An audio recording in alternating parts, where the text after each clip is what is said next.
नमस्कार, मी doctor Girish Badarke, consultant हिमॅटॉलॉजिस्ट आणि bone marrow transplant physician आणि कार्टी स्पेशालिस्ट म्हणून SMBT हॉस्पिटल घोटी येथे कार्यरत आहे. आम्ही आज संभाजीनगर येथे ब्लड कॅन्सर तसेच रक्तविषयक इतर आजार जसं थॅलॅसिमिया आहे, अप्लास्टिक ॲनिमिया आहे किंवा इतरही रक्ताचे जे आजार आहेत त्या संदर्भात एक शिबिर आयोजित केलं आहे. या शिबिरामध्ये बोन मॅरो ट्रान्सप्लांट आणि कार्टी सेल थेरपीची गरज असणाऱ्या रुग्णांना त्याचा फायदा होईल आणि त्यासाठी आवश्यक असणारं मार्गदर्शन या शिबिरामध्ये केलं जाणार आहे. त्यामुळे ज्या रुग्णांना कुठलाही ब्लड कॅन्सर जसं ॲक्यूट ल्युकेमिया आहे, मल्टिपल मायलोमा आहे, लिम्फोमा आहे किंवा ब्लडशी related thalassemia, aplastic anemia, sickle cell anemia यासारखे रोगी जे असतील ज्यांना ट्रान्सप्लांट किंवा कार्टी सेल थेरपी ॲडवाईस केलेली आहे अशा रुग्णांनी या शिबिराचा फायदा घ्यावा. आज 4 वाजेपर्यंत हे शिबिर असणार आहे. प्रिसिजन क्लिनिक येतात संभाजीनगरमध्ये. तरी या शिबिराचा लाभ या सर्व रुग्णांना होईल आणि त्या रुग्णांनी त्याचा फायदा घ्यावा अशी त्यांना विनंती. सकाळपासून किती रुग्णांनी नोंदणी वगैरे केली? सकाळपासून आम्ही जवळजवळ 22 रुग्णांनी इथं नोंद केली आहे आणि या रुग्णांनी आम्ही आवश्यक ते मार्गदर्शन ऑलरेडी केलं आहे. त्यामुळे अतिशय सुंदर रिस्पॉन्स आम्हाला संभाजीनगरमध्ये मिळाला आहे.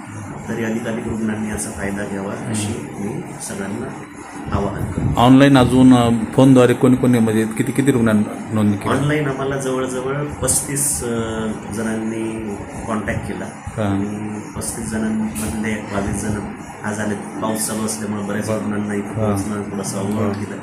तरीसुद्धा आम्ही ज्यांना फोनवरून किंवा ऑनलाईन कन्सल्टेशन पण करतो आहोत, ज्यांना शक्य आहे त्या लोकांनी काही पद्धतीने मार्गदर्शन आम्ही करू शकतो.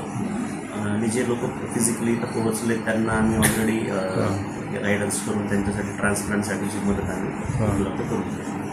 संध्याकाळी 4 वाजेपर्यंत किती रुग्ण होतील अंदाजे? आमची अपेक्षा तर आहे की 31 रुग्णांना आम्ही गायडन्स करू शकू असं वाटतंय. पुन्हा आता यानंतर संभाजीनगरमध्ये केव्हा तुमचं शिबिर राहणार? आमचं दर महिन्याला व्हिजिट करण्याचा प्लॅन आहे.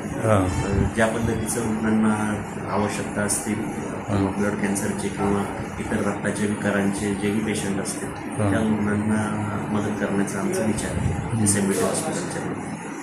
तब्येतीत चांगली काळजी घ्याव्या या संदर्भामध्ये आपण रुग्णांना कोणते आवाहन करणार? स्पेशली रक्ताचे जनरली ॲनिमिया हा सर्वात मोठा रक्ताविषयीचा आजार आहे जिथं बऱ्याचशा महिलांना ॲनिमिया असतो. तर त्यांनी न्यूट्रिशन त्यांचं चांगलं ठेवावं. त्याच्यामध्ये लोह अधिक आहे किंवा व्हिटॅमिन B12 डेफिशियन्सी ॲनिमिया खूप कॉमन आहे. तर त्यांनी व्हिटॅमिन B जीवनसत्व असणारे